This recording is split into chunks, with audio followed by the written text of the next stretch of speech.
You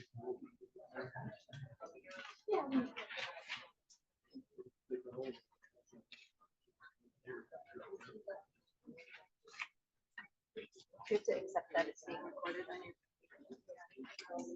Do I have? Are you gonna advance the slides? No.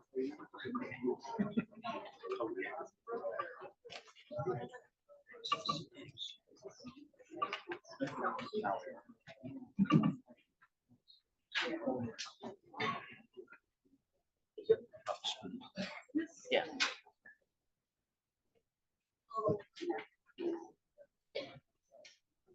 Good evening, everyone. Thank you for your patience. We've got a little technical difficulty getting on the Zoom and having it recorded tonight. Thank you all for being here. This is the third forum hosted by the Senior Center and presented by the Senior Center Building Committee. And I'm Gary Weiner. I am chairman of the Senior Center Building Committee. Why are we back here tonight? I guess is the first question. Since town meeting and the override vote, the committee members have been approached on numerous occasions from members of the community about, well, why are you back? Why are you considering moving forward with this particular project? And we've met with the selectmen who have also asked us that same question. Where are you going? Well, the simple answer is that the needs of the senior center are not going away.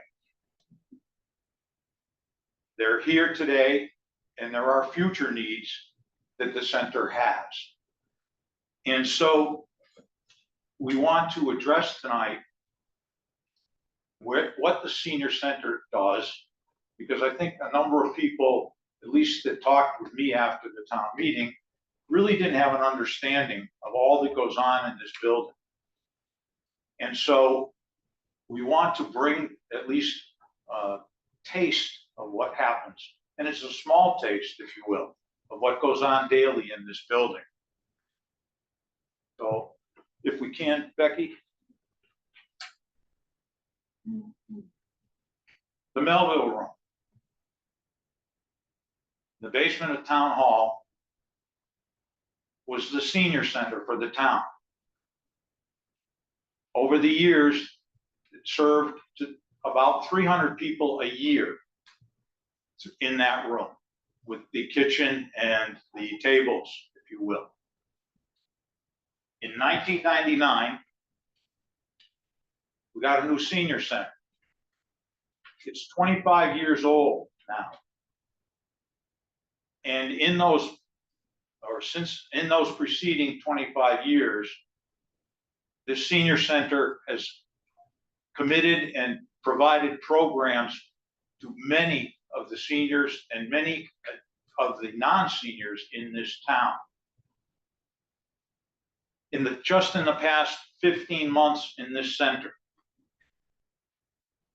2,331 people, individuals, have utilized either programs or services or both. That's in 15 months here. You know, what happens in this building? What we have are needs. And as you can see, we have, if you will, weekly luncheons.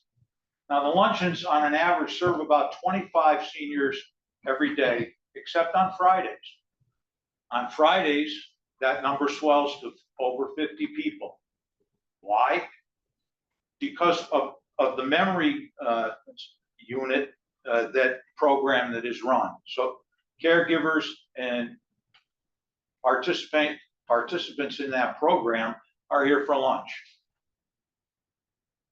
We also have bridge in the library. We have knitting, and we have painting, functional fitness, yoga. And again, this is just the tip of the iceberg of all that goes on here on a daily basis. Yoga classes day and night, And the yoga classes are not just for seniors. They are open, and we have younger participants in there. We have billiards, very popular, men and women leagues, and that room is used almost continuously during the day. Our seniors also have personal needs. We have blood pressure monitoring. Today we had COVID and flu shots here. We have Alzheimer's programs for people. Becky and her staff have a farm share program. 30 people a month participate in that farm share program. We have brown bags that provide 120 people a month with groceries. And of course, we have the grab and go dinners at $5 a person. The needs in this building are both personal, as we've just talked about, and structural. The personal needs, as we've just listed here, go on a daily basis. The Hampden Senior Center also is available for private use. Nights, weekends are available. We've had St. Mary's Church in here utilizing the facility. Scantic River Artisans are in here a tremendous amount of time. And the Theater Guild from Hampden is in here.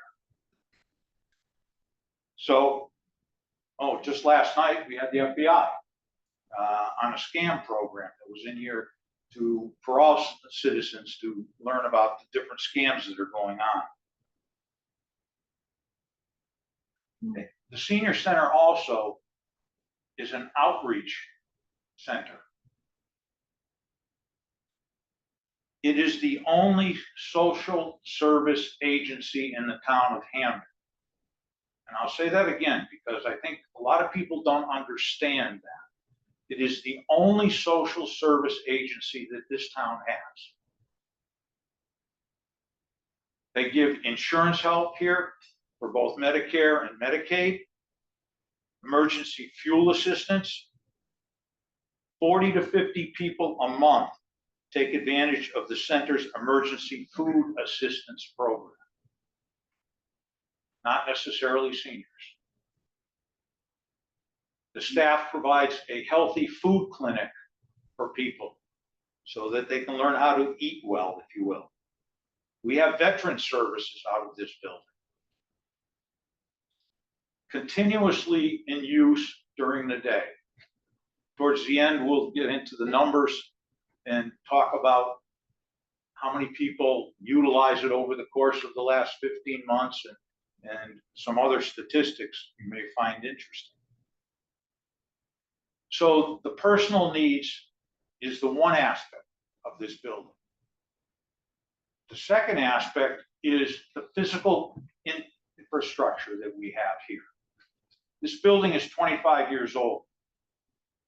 Just like your houses, it needs work and needs continuous work. When we met with the selectmen in June, they asked the question, well, if we renovate only, if we just renovate this building, what gets done and what is the cost to just renovate? Don't change the footprint. We knew over the course of 2 years, the building committee's been meeting for 2 years, and we knew and know what this building needs in terms of physical upgrade. But we didn't do a good job in presenting that to the citizens of Hampden.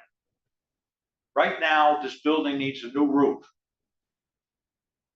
It needs storage for tables and chairs and utility functions, program space for arts and crafts.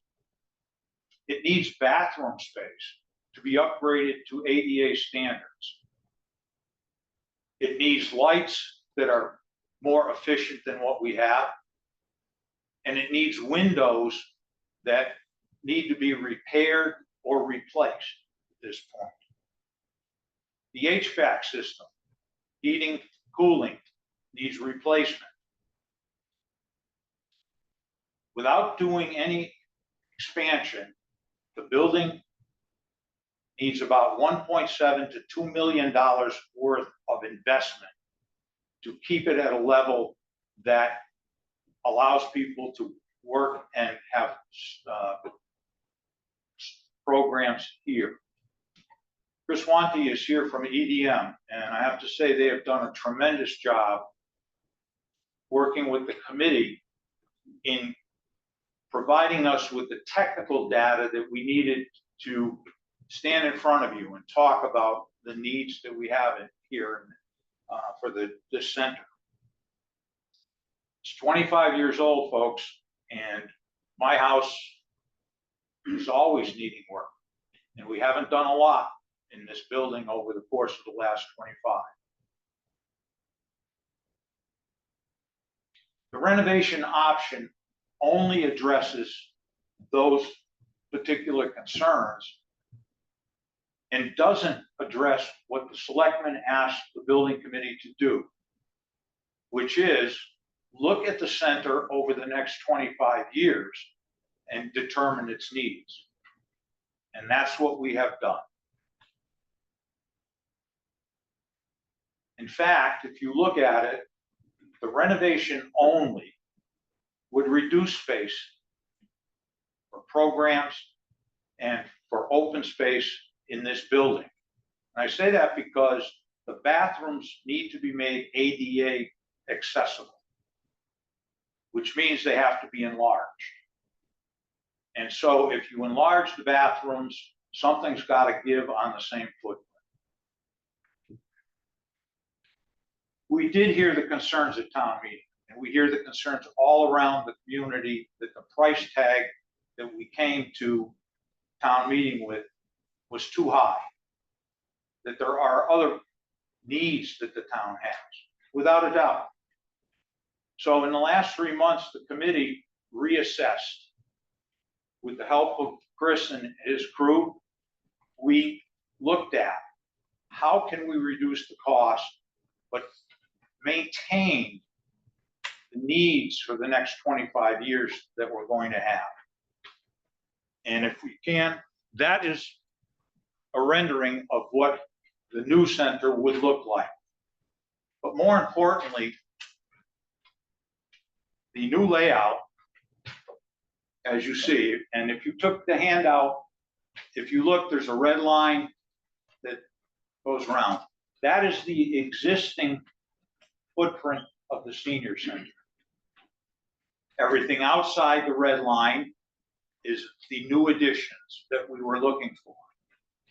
The difference between what was submitted at town meeting and what you've seen before is we've reduced office space, which we really didn't want to do, but we felt that in order to at least address the mandate of what people were looking for in terms of dollars, we reduced by one office in this location.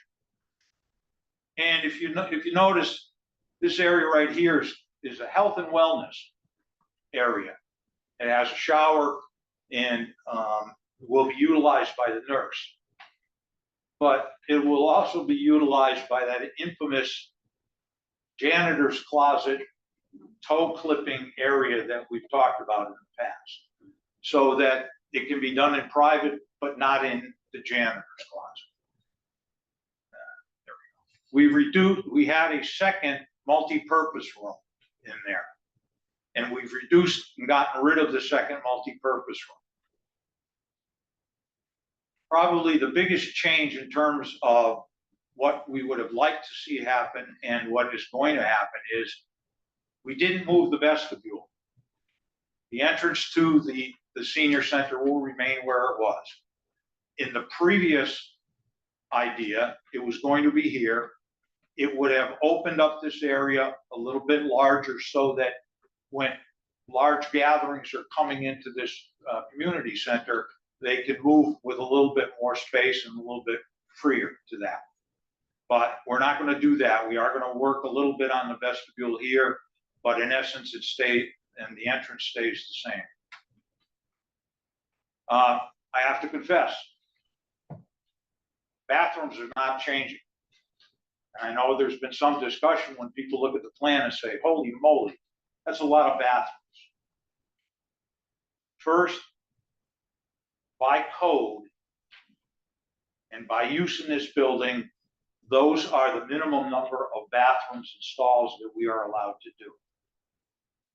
But beyond that, I would say to you that this building has 3 bathrooms, basically, all small. You've been in them, you know how small they are.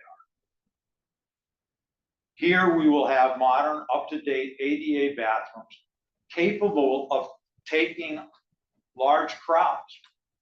St. Patrick's Day, how many people, Becky, did we have in here? 140 people. If you have 3 bathrooms, you can make do, but should you? So the bathroom, although it takes up a large portion of the new development, are necessary. We've reduced the square footage of the building by about 800 square feet, or about 20% of what we originally had for the first go-round, if you will. We've reduced the price tag. We had it previously asked town meeting for $6.6 million. We have reduced that number down to $5.96 million. A lot of money. We understand that. But we also understand that the needs in this center are going to continue to grow. And we felt that with removing one office and reducing the multi-conference room 2 and getting rid of it, that we can continue the mission of the senior center in the future.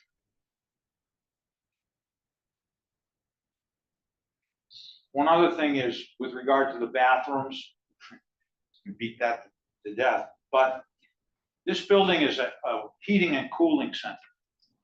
When we have crises and people need to use this center, it's available. With the extra bathrooms, it makes it certainly more convenient and available and more of a welcoming center, if you will, during those times when it's necessary to have people in here because of air conditioning loss or because of power losses, which has happened. As previously noted, the Hampden Senior Center serves Hampden citizens. If we can go to the slide. Hallways are crowded. That's why we needed more storage space. Arts and crafts storage, as you can see, there's St. Patrick's Day. Imagine all those people wanting to use the bathroom. Great room closet. And again, programs that go on. That's Wendy, that's your office, Becky. And we have Wendy's? Okay. Probably couldn't get a picture to get into it. This is a very busy place. If you look at this chart, this is a 15-month look back, if you will, up to today. And you'll see that by age group, how it's broken out. And you'll see that 2,331 people have come in the door. That's individuals in the door. They may have come multiple times, as you can see from this slide. 27,221 event visits. Total people in the door, 34,235 people. Tremendous amount of foot traffic coming in this building. If you look at your average daily usage count, you look at Sunday and you go, wait, how's it that big of a number? Well, it's that big of a number because of the Scantic Valley artisans and groups that come in on Sunday. They bring big groups.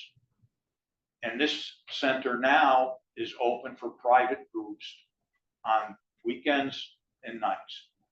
so that more than likely those numbers are going to climb as we go forward.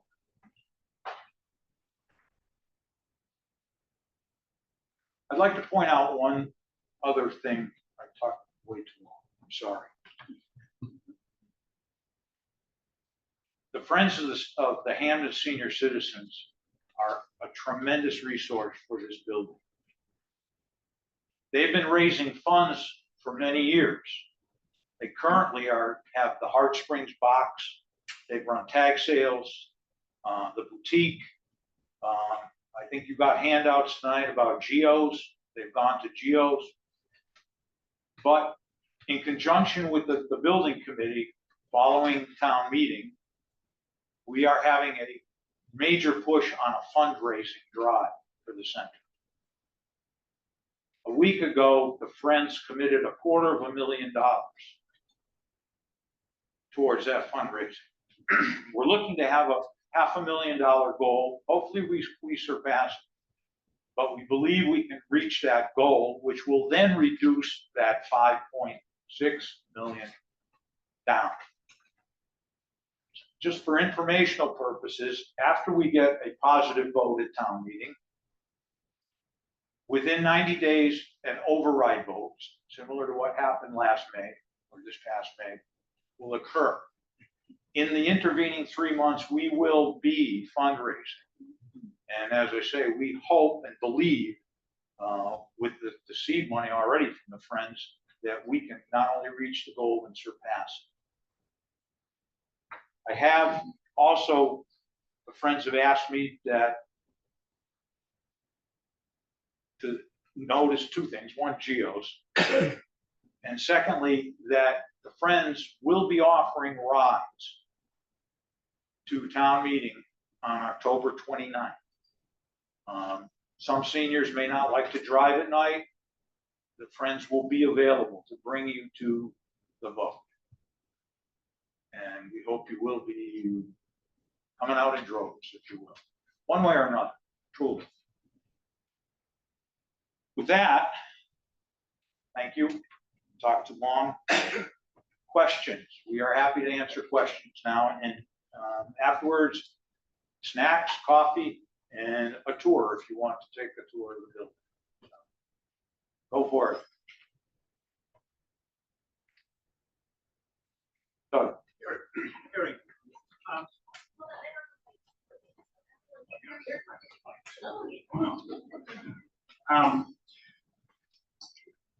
has there been any noticeable change in the attendance with the opening of the Wilbraham Senior Center? I know there was a question in the lead up to the previous vote.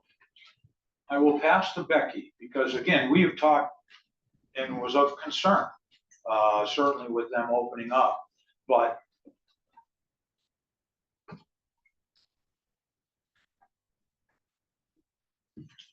So we have not had a significant decrease or any noticeable decline in participation since Wilbraham opened. I spoke with the director of the Wilbraham Senior Center, Paula Dubord. She was generous enough to share some statistics, and we have not had a decline in the residents of Wilbraham who use our center or residents who use our center going over to Wilbraham. yeah, that's a great question. And I think it's important that someone asked, well, compare Hampden to Wilbraham, to East Longmeadow Senior Center, to Ludlow Senior Center. And the thing is that each one of these centers is unique in that they offer programs that people come to utilize. Trying to compare Wilbraham and Hampden, certainly somebody may go to yoga in Wilbraham if they like the instructor. But by that same token, it appears that they like the instructors here in Hampden too.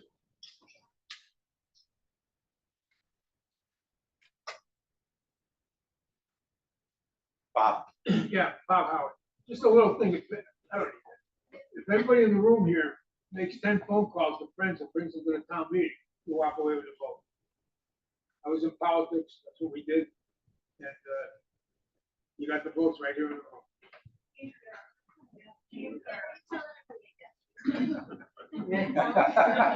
It used to be a little good. if everybody in the room here made about 10 phone calls to friends, you don't need a list, you've got your friends' numbers, and make sure they're booked with you. And make sure they get to the town meeting. If everybody in this room picked up 10 people, you'd have to move the town meeting to another building, you know, which you win.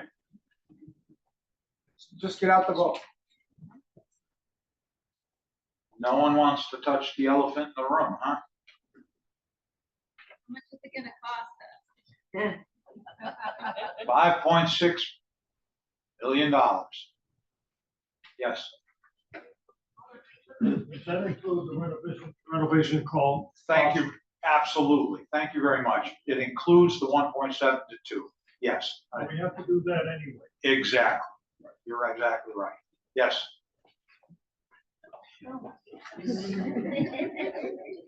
Rick Zapola, how did you come up with the 1.7 renovation cost? Did you put it out for bids? No. Or local contractors? No, we did not. What we did is, I'll turn it over to Chris, who put the numbers together. But basically, what they did is they looked at what was necessary. They know the square footage, like of the roof and those kind of issues, and put numbers to them. None of this has gone out to bid, but I will tell you that the pricing that we're doing is all next year's price, 2025.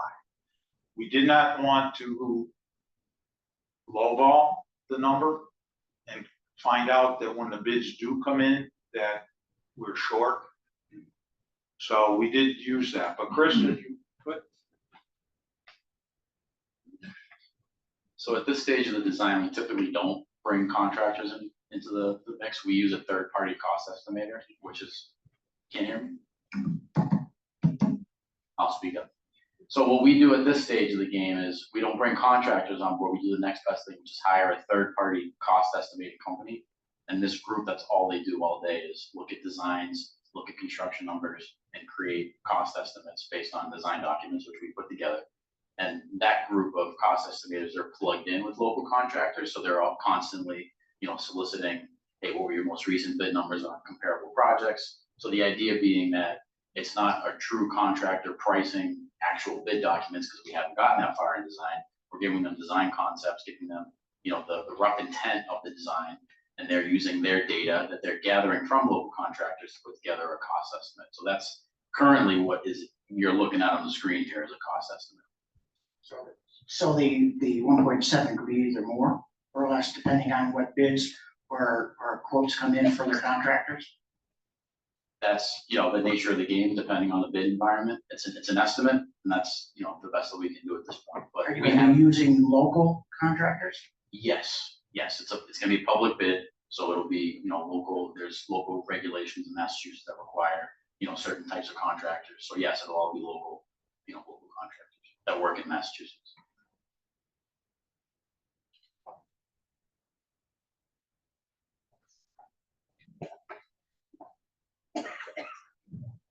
Has any further consideration been given to increasing the hours of the daily hours from 30 hours a week to 40 hours a week?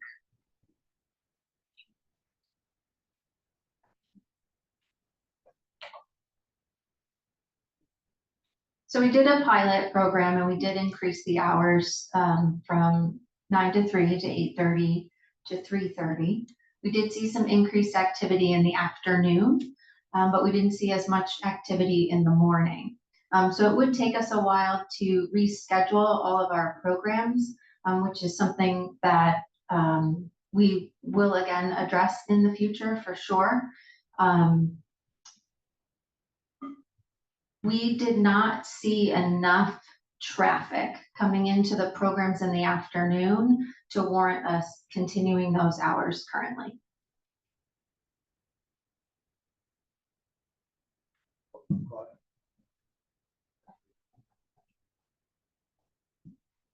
Gary, one of the questions that people have asked me is why are we not using Thornton Burgess? And I said, I'm not answering that question because you have all the information. That was the elephant in the room. Thank you, Claudia. plan on using a portion of Thornton Burgess when this structure is under construction. But Ty and Bond has finished up their study of Thornton Burgess just recently. And it's my understanding that they're now doing an overlay of space and space requirements for the town hall.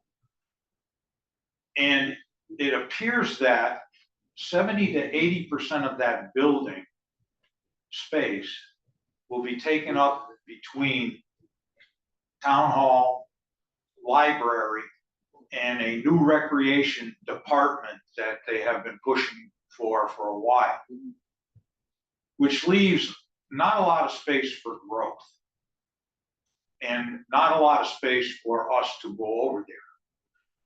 But we did consider it, and we understand that. But one of the problems that we have to put out there is that this is a senior population. Give you an example. Gentleman comes, takes the trolley here for lunch, then decides or goes to a program here in the building after lunch. If that program is moved over to Thornton Burgess, we have a mobility issue. We also have a staffing issue that the staff is all trained in CPR and primary medicine, if you will. And so we probably would have to add staff at that point if we were to go over there. And then it's a question of privacy. How much room do we get over there? Here with the new addition, we have rooms where insurance can be discussed quietly, and maybe there may be room, but as one of the selectmen indicated to me, with 80% of that space already, if you will, taken, it leaves them no room. It leaves the town hall offices no room. It leaves the library or the recreation department no room. And again, we are a community center here. Because of the outreach programs and because of the number of under 55 people that use this center, we act as a local community center. So anyway, round the bush about Thornton Burgess, at this point, we don't see where rationally it makes sense for us to have programs, just a couple programs moved over there. And it doesn't appear that there may be enough space for that to happen anyway. One other elephant in the room. Taxes. And what happened to it? Went to the floor. And I have to be very careful here because Dick Patella will rip my head off if I read the wrong numbers. We received this from the treasurer, and we asked him to give an approximate. And of course, it is very approximate because if you're following what's happening on the national scene, the Fed dropped their interest rate by 0.5%. They may drop it again in January by 0.5%, which is fantastic in our borrowing. Problem is, we're not going to borrow until fiscal year 27 for this building. So trying to project 2 years plus out is difficult. But Dick did it. We sort of twisted his arm, but he did do it because it's important that you know. So if you can, what I'm going to do is read what he sent basically. Okay. And he used $6 million. He rounded it up, which is great, over 20 years. And he tried to make the range that the interest required on the bond would be. And so he said that possibly the interest would be around 3% or 6%. So he gave us that range. And I think that's reasonable. Without recession, world war, we probably will be in that range. And so in that range at 3%, if your house is valued at $377,000, okay, you would be paying 63 cents a day or 89 cents a day, depending on the 3% or 6%. Now, if you want to go out to a year, because everybody looks at their tax bills on a yearly basis or a half-year basis, that would be $228 a year at 3%, or $320 a year at 6%. So those are the numbers that would be out there. And again, we recognize that there are other projects in this town that are looking to bond out and get built. But I don't believe that the seniors in this town are any less deserving of bonding capability than anybody else. That's my personal feeling. Don't put that in the press, please. No. But, so those are the numbers. Any other questions that we have? Rita? I do want to go back to the hours, and I commend you on the presentation and this tax breakdown. I think that that's really good information. I appreciate that. Thank you for that. And the other facts that you've broken down. But regarding hours, I know, I was aware that during the pilot program, it was not posted in the scribe 8:30 to 3:30, and the programming was not scheduling. There was no scheduled programs within that pilot program. Any hours that are changed would have to be program scheduling accompanied with accompaniment. Sure. And the 40 hours a week would increase programs, the time that programs are available, by 33%. And 33% more space. It would follow. And so that's a huge bug with me that we do not have that. I do recognize the need for storage. It has been forever. Those are just comments. It wasn't a question. Thank you.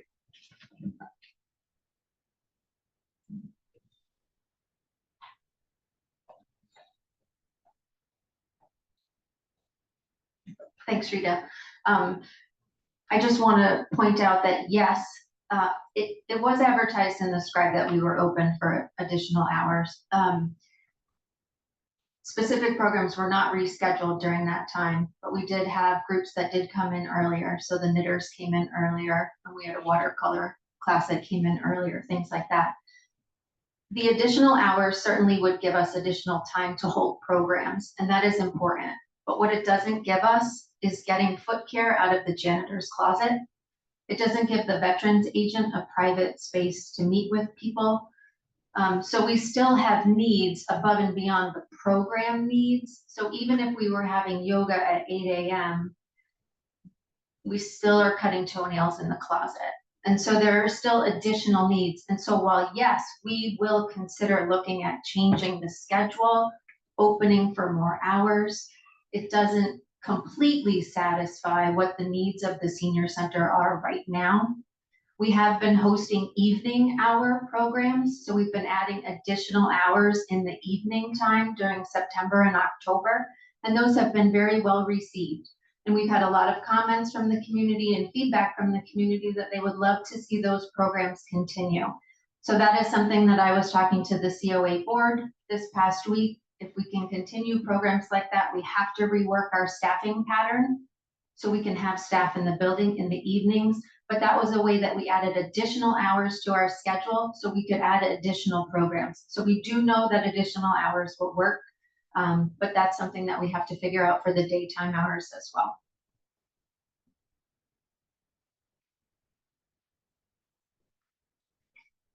I'm gonna ask a question. So if you don't know me, I'm Wendy. I work here at the Hampden Senior Center.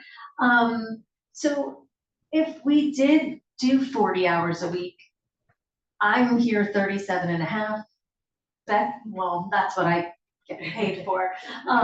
So does Becky. The rest of the staff is, I mean, Tina's here 30, 35.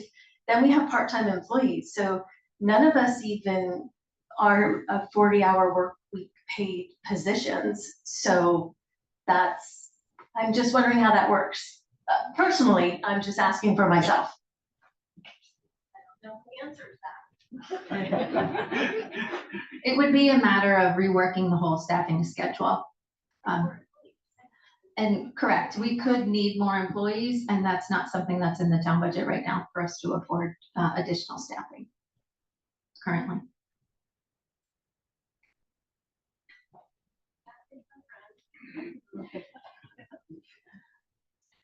Not a question, but mostly an observation. To rework the schedule for a 40-hour week depends on if your yoga instructor can change her time, your exercise morning instructor can change her time. It's not just as easy as it sounds.